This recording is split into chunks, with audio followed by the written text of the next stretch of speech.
நாமும் போட்டா நல்லா நடிப்பேன்னு சொன்னடா. நான் வந்துகிட்டு பெரிய இடம் ரீசெண்டா நடந்துக்க. இவரு ரொம்ப டீசெண்டா இருக்கிற காவா ஓரத்துல கஞ்சா அடிக்கிற மாதிரியா இருக்கு. Hello friends, welcome back to channel. So இன்னைக்கு நம்ம பார்க்க போற படம் பார்த்தீங்கன்னா டான்லி நடிப்பில் வந்துட்டு ஒரு ஹாரர் த்ரில்லர் படமாக வெளியான டீமான் ஹண்டர்ஸ் அப்படின்ற படத்தோட ரிவ்யூ பத்தி தான் இந்த வீடியோல பார்க்க போறோம். ஆக்சுவலா வந்துட்டு டான்லி படத்துல பாத்தீங்கன்னா ஆக்ஷன் சீக்வன்ஸ் அப்படின்றது பயங்கரமா இருக்கும். ஆனா இந்த படத்துல பாத்தீங்கன்னா கொஞ்சம் வித்தியாசமா பேய்களை வச்சு ஆக்ஷன் சீக்வன்ஸ் எடுத்திருக்காங்க.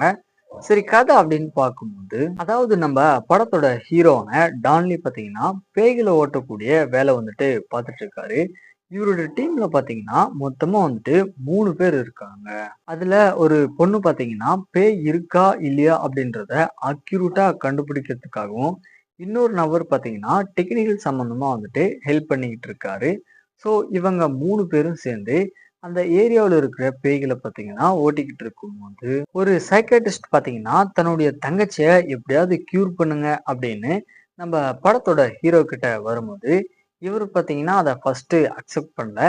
ஸோ இதுக்கப்புறம் நடக்கக்கூடிய சம்பவங்கள்லாம் என்ன, கடைசியா என்னாச்சு அப்படின்றது தான் இந்த படத்தோட கதையை பார்த்தீங்கன்னா கொண்டு போயிருக்காங்க. ஷார்ட் அண்ட் ஸ்வீட்டா சொல்லணும் அப்படின்னா நம்ம படத்துடைய ஹீரோனை டான்லிவுடைய ஆக்டிங்காகவே இந்த படத்தை வந்துட்டு ஒன் டைம் ட்ரை பண்ணி பார்க்கலாம். இருந்தாலுமே இந்த படத்துல பாத்தீங்கன்னா ஹாரர் அப்படின்றது அந்த அளவுக்கு ஒர்க் அவுட் ஆயிருக்காது. தென் படத்துல வரக்கூடிய ஆக்ஷன் சீக்வன்ஸ் எல்லாமே பாத்தீங்கன்னா கொஞ்சம் மீடியமா தான் வச்சிருக்காங்க. ஸோ அதிகமா எந்த ஒரு ஆக்ஷன் சீக்வன்ஸுமே பாத்தீங்கன்னா இந்த படத்துல வந்துட்டு எதிர்பார்க்க முடியாது.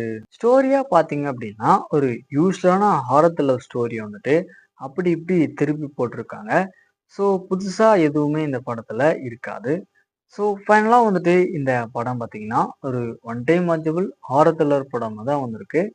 ஒன் டைம் ட்ரை பண்ணி பார்க்கலாம்.